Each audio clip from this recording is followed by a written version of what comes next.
Why must I believe in the Quran if it makes a mockery? And why, if it's inspired by God, is he a mocking God in the Quran? I think what you're asking about is the statement up there. Is that true? Yeah. So it's not that the Quran is making a mockery, but the Quran is reporting that these people are mocking Jesus, and the Quran is defending Jesus against their mockery. They're saying, we killed the Messiah, Jesus, son of Mary, the messenger of God. They mean, he claimed to be the Messiah, he claimed to be the messenger of God, and by our killing him, we disproved him. They're working on the premise that if Jesus is supposed to be the king, then he has to sit on David's throne and rule. But if you put him on a cross instead, that means we've disproved him, we've proved him to be a false Messiah. And so they're mocking him by referring to him as the Messiah here, meaning that he claimed to be the Messiah, but he's not truly the Messiah. The Quran is actually defending Jesus against the mockery of those people. And Bob read the passage in chapter 2, verse 22 of Acts of the Apostles, which actually does say that Peter said to the Jews, you killed Jesus. Even if this was a divine plan, and even if the Jews did it with the help of other people, the passage also says, you, the Jews, killed Jesus.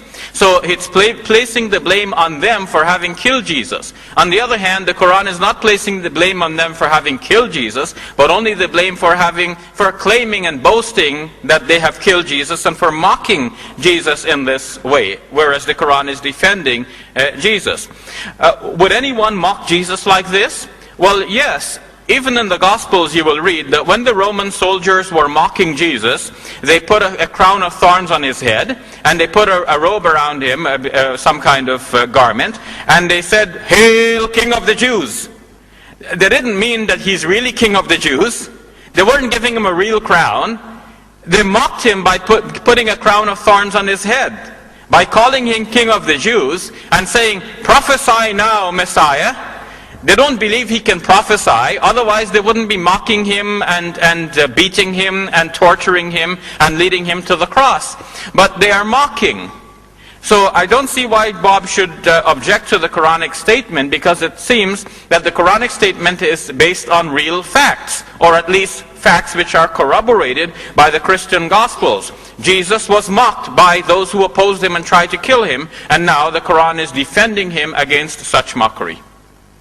We will let a reply from Bob. Thank you. I just want to remind Shabir that the actual text that I read from Acts chapter 2 doesn't just say you Jews.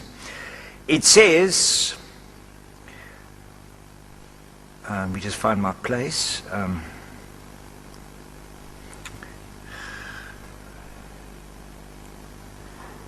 Yes, and you, referring to the Jews, with the help of wicked men. So clearly the Bible account is it was more than just the Jews that were involved. It was both the Romans and the Jews and Judas for the sake of greed.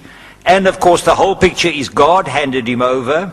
And of course the final picture is that he died, he paid the price for our sin, because we in and of ourselves are unable to render sufficient sacrifice to a holy God for the sin that we have committed. Well, I think it's logical that if we say that two men robbed the store, then it is also true to say that one of the men robbed the store. If Tom and Jerry robbed the store, then it is true to say that Tom robbed the store, and it is also true to say that Jerry robbed the store.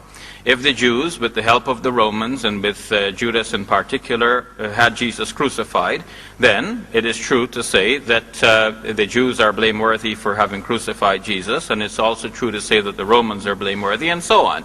And so if the Bible is attesting to the fact that the Jews had a hand in this, it is not unusual to think that the Jews would have claimed that they killed Jesus, son of Mary. In fact, Matthew's Gospel has the Jews taking the entire blame on themselves.